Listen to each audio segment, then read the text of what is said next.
साला कंफ्यूज हो जाती है हमको। हाँ, क्या कह रहा है, क्या खाता है। हाँ, কথা বলছি পাকিস্তানের সেনা প্রধান আসিম মুনির।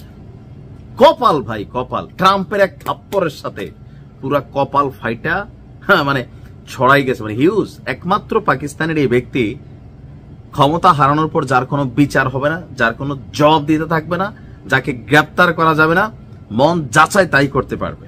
আর সম্ভবত সেই কারণে খুশিতে আহ্লাদে এই কথা বলে ফেলছে যে পাকিস্তানের সেনাবাহিনী হচ্ছে আল্লাহর বাহিনী।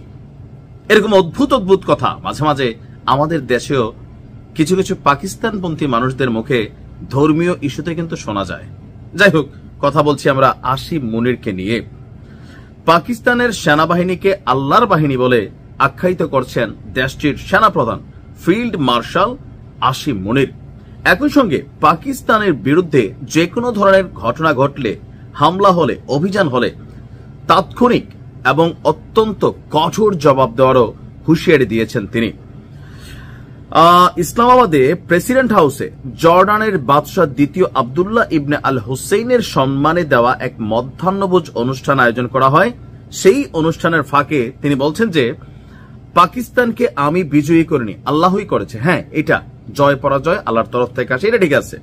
তো তার বক্তব্য, মে মাসে পাকিস্তানের শত্রুরা পরাজিত হয়েছে, অর্থাৎ ভারত সম্পর্কে বলা হয়েছে এটি আল্লাহর বিশেষ অনুগ্রহ। পাকিস্তানের সেনাবাহিনী আল্লাহর সেনাবাহিনী, তাদের সৈন্যরা আল্লাহর নামে যুদ্ধ করেন। আর গেল কয়েকদিন আগে আমরা যদি দেখি, পাকিস্তানের এই সেনা প্রধানকে ফিল্ড মার্শাল এই উপাধি কিন্তু দেওয়া হয় এবং আবারও নতুন করে আগামী 3 বছরের জন্য পাকিস্তান বাহিনীর মানে সেনাবাহিনীর সেনা প্রধান হিসাবে আবারও নির্বাচিত হয়েছে। তবে পাকিস্তানের যে সেনাবাহিনীর মধ্যে যারা আল্লাহর বাহিনী আছে, তারা আসলে কতটুকু আল্লাহ ভীতি আছে তাদের মধ্যে, মানে সেনাবাহিনীর কথা বলছি না, পাকিস্তান রাষ্ট্রটা। আপনারা দেখবেন ফেসবুকে অনেক রিলস আসে, পাকিস্তানের অনেক ভিডিও আসে। আলহামদুলিল্লাহ, বাংলাদেশের পুলিশ জনগণের বাহিনী ঠিক আছে, কিন্তু আমাদের নৈতিক চরিত্র অনেক বেটার আছে, অনেক বেটার। খালি এরকম টাকা মারে, এরা দেখবেন বিয়া শাদীর মধ্যে টাকা ছড়ায় আর নর্তুকি নাচায়।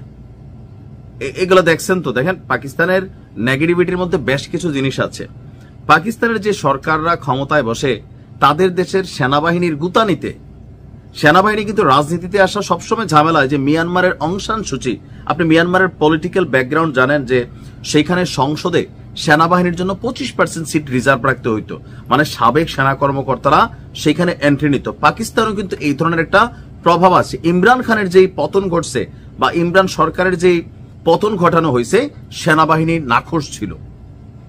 আর যার কারণে পাকিস্তানের রাজনীতিতে বা পার্লামেন্টে এই সেনাবাহিনী যথেষ্ট ভূমিকা রাখে। এমনি তারা বিদেশের বিরুদ্ধে কি করছে, ভারতের বিরুদ্ধে, ওইটা না, আমি ইন্টারনাল ইস্যুটা বলছি যে রাজনীতিতে এই সেনাবাহিনী যথেষ্ট ফ্যাক্ট রাখে। যে বর্তমান সরকার যে আছে শাহবাজ শরীফ, তিনিও কিন্তু সেনাবাহিনীকে ললিপপের মতন খান। করা লাগে ভাই, নাইলে হয় না, এ ক্ষমতায় থাকতে দেয় না। স্বাধীনতা পরবর্তী বাংলাদেশে আর স্বাধীনতা পরবর্তী পাকিস্তানে লাস্ট 5 বছর বা তাদের যে সরকারের মেয়াদ আছে 5 বছরের মেবি বা 4 বছর, কোন সরকার মানে তাদের মেয়াদ শেষ করতে পারে না। রাষ্ট্র হিসাবে পাকিস্তান থেকে আমরা অনেক দূর আগাই গেছি আলহামদুলিল্লাহ। তবে হ্যাঁ, অনেক দিকে আমরা পিছনে আছি। পাকিস্তানের গান শুনি, পাকিস্তানের খেলা দেখি, খেলাকে সাপোর্ট করি, সেগুলো হচ্ছে আলাদা। তো আপনি কি মনে করেন যে পাকিস্তান সেনাবাহিনী কি আল্লাহর বাহিনী? যারা পাকিস্তানের সাপোর্টার আছেন আমার অনেক গালাগালি করবেন, কিন্তু আমার কাছে মনে হয়েছে যে এই শব্দটা উচিত হয় নাই, যে আল্লাহর বাহিনী। এই যে ধর্মগত একটা ইস্যু আইনা লাগাই দেয়, যেহেতু পাকিস্তান মুসলিম কান্ট্রি, এটার মধ্যে একটা লাগাই দেয় আর কি, একদল খুশি হয়ে যায়। তো পাকিস্তান সেনাবাহিনীতে কি অন্য ধর্মের মানুষরা চাকরি করে না? মানে অমুসলিমরা কি চাকরি করে না, নাকি সব মুসলিমরাই চাকরি করে? তো সব মুসলিমরা যদি চাকরি না করে, যারা অমুসলিম আছে তারাও কি আল্লাহর বাহিনী?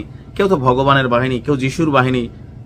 তাহলে ধরেন একটা অমুসলিম দেশ, তারা যদি বলে যে আমরা হচ্ছি যিশুর বাহিনী, আমরা হচ্ছি বদ্ধার বাহিনী, আমরা মুসার বাহিনী, আপনার কাছে শুনতে কেমন লাগবে? বা ভারতের সেনাবাহিনী যদি বলে আমরা রামের বাহিনী, তখন তো আমরা বলবো তোমরা তো দেখো সেই দেশে মুসলমানদেরকে জোরপূর্বক রামের বাহিনী করা হয়েছে, ন্যাক্কারজনক ঘটনা। অনেক কিছু আছে, এগুলো একটু ঠান্ডা মাথায় চিন্তা করা উচিত। ভালো থাকবেন।